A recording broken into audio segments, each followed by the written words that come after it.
Boss చూసారా? ఎలా అనిపించింది? బాగా అనిపించింది. నిన్న గేమ్ మీద కొంతమంది ట్రోల్స్ చేస్తున్నారు, ఆ గేమ్ ఏంది అని చెప్పి. ఏం గేమ్ ఏమైందంట? ఏం పుట్టింది చూస్తాను వాళ్ళకి? మరి లాక్కోకపోతే గేమ్ ఎట్టయిద్ది? మరి పట్టుకోవద్దని అమ్మాయిలు తగాలు చేస్తే మళ్ళీ వాళ్ళు ఒప్పుకుంటారా? మా దాంట్లో ఉన్నప్పుడు ఇప్పుడు నువ్వు పోయింది ఆడటానికి కదా, ఇంకా అమ్మాయి ఏంది అమ్మాయి ఏంది లాగేస్తారు దాంట్లో గేమ్ ఉన్నప్పుడు. అమ్మాయి అని చెప్పి నెలకొంటే ఈయన గెలవడగా. ఆ గేమ్ అన్నాక సమానం, తల్లి బిడ్డ న్యాయం ఉండాల, మాట్లాడొద్దు అట్ట. ఇప్పటి వరకు సంజన మీద చాలా నెగిటివ్ వచ్చింది, తర్వాత కెప్టెన్ అయిపోయింది, గుడ్డు విషయంలో ట్రోల్ అయింది చాలా వరకు. నిన్న కూడా నాగార్జున గారు ఆమెను మెచ్చుకున్నారు. అవును, మరి ఆమె ట్రోల్ వచ్చిందంటే ఆమె గుడ్డు తీసుకున్నాక ఎన్ని చేసింది అనుకున్నావు? ఆ మైండ్ గేమ్ ఆడిందని చెప్తున్నాగా నేను. వీళ్ళందరూ నోటితో చేతులతో ఆడితే ఆమె మైండ్ గేమ్ ఆడిందని చెప్తాను నేను.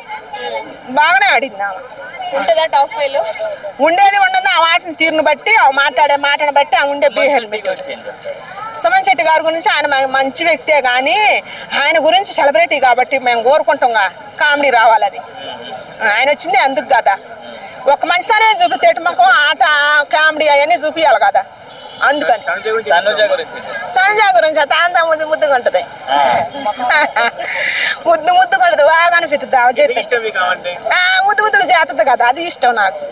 ఆమెను కిట్ బాబు ఇంకొక పవన్ బాబు ఆయన ఉన్నాడు కదా, వాళ్ళిద్దరు చిన్న చిన్న వాళ్ళు మాట్లాడుతుంటే నాకు హ్యాపీ అనిపిస్తుంది. చిన్న పిల్లల మాట చేసినా ముద్దుకుంది, దొంగతనాలు చేసినా కూడా. షష్ఠి వర్మ అంటే రాజకీయాలు పరంగా బయటకు వచ్చిందని కొన్ని టాక్స్ నడుస్తున్నాయి, దాని మీద ఏం లేదు. ఆమె